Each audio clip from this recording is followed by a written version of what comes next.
오늘은 지난 시간에 이어서 회사 생활에서의 경험을 좀 얘기를 해보려고 합니다. 저는 외국계 의료기기에서 한 14년 정도 경험이 있었는데요. 외국계 회사를 다니다 보니까 재미있는 경험들을 많이 좀 하게 되더라고요. 그중에 특징적인 경험 중에 하나가 부서를 사고 파는 일인데요. 상당히 빈번하다는 걸 제가 커리어를 통해서 알게 됐어요. 저는 다른 부서가 다른 회사에 팔리는 것도 봤고요. 다른 사업부를 사와서 저희 회사와 합치는 것도 봤고, 그리고 제가 있던 사업부가 다른 회사에 넘어가기도 했었어요.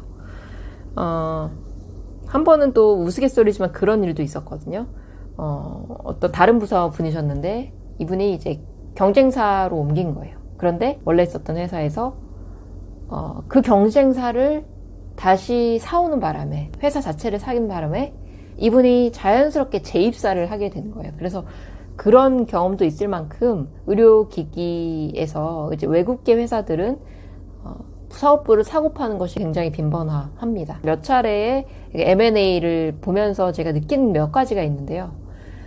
일단 어떤 사업부 쪽에서 다른 회사에 판다라고 한다는 그 자체는 사실은 그 회사의 메인 비즈니스, 코어 비즈니스는 아니라고 생각을 할 수 있어요.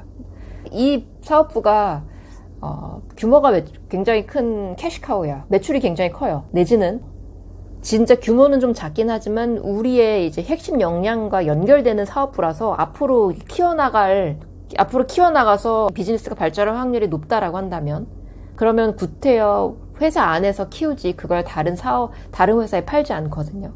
그래서 그런 측면에서 내가 어떤 회사에 있었는데, 어떤 사업부에 있었는데 다른 회사로 팔렸다라고 한다면 내가 있는 사업분이 코어가 아니구나, 이렇게 생각을 하나 할 수 있고요. 그런데 그때 조심해야 될 게, 이 사업분 자체가 이 회사의 코어가 아니지 다른 회사에 가면 그게 코어일 수 있거든요.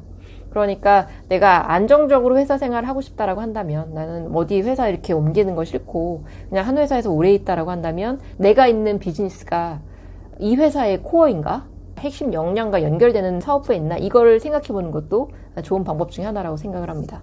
그리고 두 번째는 회사가 이제 매출이 크고 작도라고 해서 무조건 좋고 내지는 무조건 나쁜 것만 있는 건 아니라는 생각을 했어요. 왜냐하면 제가 있었던 사업부는 막 한참 커지다가 갑자기 이제 경쟁사가 들어오면서 많이 유입이 되면서 매년 이제 숫자가 좀 줄어들기 시작을 했어요. 그러니까 앞단에 있었던 선배님들이 회사를 이직을 하거나 다른 포지션을 옮기거나 하는 경우들이 많이 있었어요.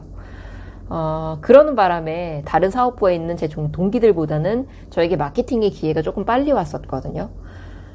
그런데 제가 굉장히 럭키했었던 것이 뭐냐면, 비록 그 매출 규모는 경쟁사가 들어와서 좀 많이 줄어들기는 했지만, 그러나 제가 있었던 사업부는 글로벌 본사팀에서 계속해서 신제품을 매년 하나씩 내지는 2개씩 런치를 했었어요. 그러니까 저는 계속해서 꾸준히 배우고 할 일이 있었던 거예요. 그런 측면에서 저한테 결과적으로는 제 커리어에 큰 도움이 되었다고 저는 생각을 합니다.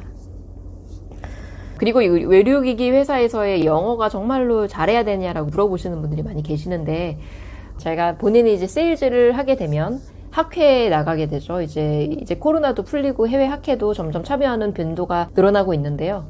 해외 출장의 기회가 있기 때문에 그럴 경우에는 영어를 하는 게 좀 편해요.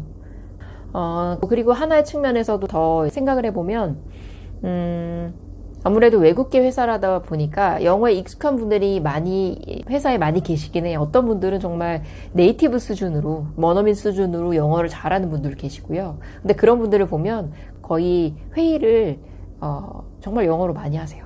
근데 반드시 네이티브급으로 영어를 잘 해야 되느냐? 그건 또 다른 얘기라고 생각합니다. 내 생각을, 내 의사를 영어로 표현할 수 있고, 적어도 당신의 생각을 내가 이해할 수 있다면 되는 수준이거든요. 근데 그게 좀 애매하죠. 그게 좀 참 애매한데요. 빈도로 얘기해보자면, 좀 연차가 쌓이고 또 포지션이 마케팅이나 사람들과 교류를 많이 하는 포지션으로 옮길수록 영어는 확실히 좀 필요한 부분이기는 합니다. 지원부서도 마찬가지고요. 일단 기본적으로 다른 회사들과 협업하는 프로젝트가 많아요. 영어를 하게 되면 본인한테 훨씬 더 수월하게 본인의 의사를 표현하고, 내가 모르는 것도 물어볼 수도 있잖아요. 나 그때 네가 무슨 말인지 몰랐는데 다시 한번 얘기해 줄 수 있겠니? 이런 의사도 표현을 할 때도 결국엔 영어로 얘기를 해야 되기 때문에, 그런 의미에서 영어를 하는 것은 본인한테 도움이 된다. 그러나 못한다고 해서 입사가 안 되는 것은 아니다. 회사 안에서도 영어를 잘하는 사람, 못하는 사람의 편차가 굉장히 많다.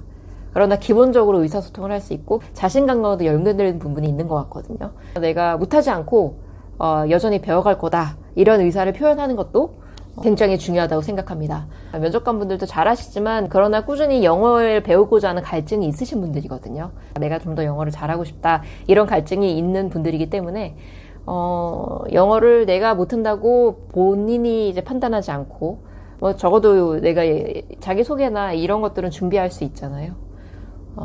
그래서 준비를 하고 그리고 내가 꾸준히 영어 공부를 할 것이다라는 의지를 표시한다면 충분히 저는 기회가 있다고 생각을 합니다. 오늘은 외국계 회사에서 일했던 좀 외국계 회사에 특화된 경험을 얘기해 보려고 좀 여러 가지 컨텐츠를 고민을 많이 해봤습니다. 다음 시간에도 재밌는 이야기로 더 찾아뵙겠습니다.